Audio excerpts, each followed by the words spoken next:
অনেক দিন পরেই কিন্তু বিয়ের নেমন্তন্ন পেয়েছি, আর সেই জন্য তাড়াতাড়ি করে রেডি হয়ে নিয়েছি। আর বিয়ে বাড়ির নেমন্তন্ন পেতে কার না ভালো লাগে, আমারও বেশ ভালোই লাগছিল প্রথমে যে নেমন্তন্ন পেয়েছি অনেক দিন বাদে।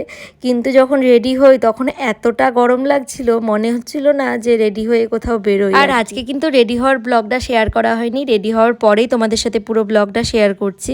আর আমাকে কেমন লাগছে সেটা কিন্তু অবশ্যই জানিও। সো হ্যালো এভরিওয়ান, এই গরমের মাঝখানে তোমরা কেমন আছো সেটা কিন্তু অবশ্যই জানিও।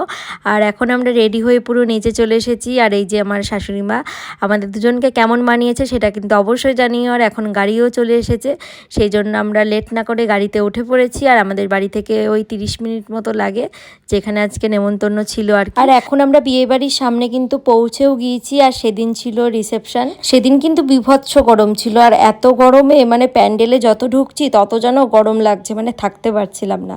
তারপরে তো বিয়ে বাড়িতে বউয়ের কাছে চলে গেলাম, তারপরে ওখানে গিয়ে আমরা গিফটটাও দিয়ে দিলাম।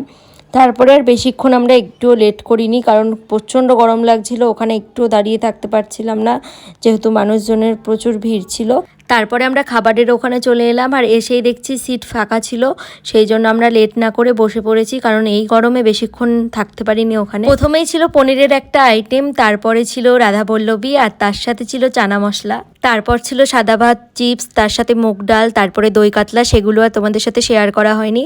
আর আমি নিয়েছিলাম মাটনের সাথে ফ্রাইড রাইস, আর তারপরে ছিল 2 রকম মিষ্টি, আর তারপরে ছিল লাস্টে আইসক্রিম। আর এই গরমে আইসক্রিম খেতে কার না ভালো লাগে, সেই জন্য আমরা বাইরে চলে এসেছি এখন, আর এসে আইসক্রিমটা খেয়ে নিচ্ছি। আর আমার ব্লগগুলো তোমাদের কেমন লাগে সেটা কিন্তু অবশ্যই জানিও। এরকম ব্লগ দেখতে হলে তোমাদেরকে কিন্তু আমার পেজটাকে ফলো করতে হবে। আর সবাই ভালো থেকো, সুস্থ থেকো। আজকের ব্লগটা আর বেশি বড় করছি না, তো আজকের মতো সবাইকে টাটা।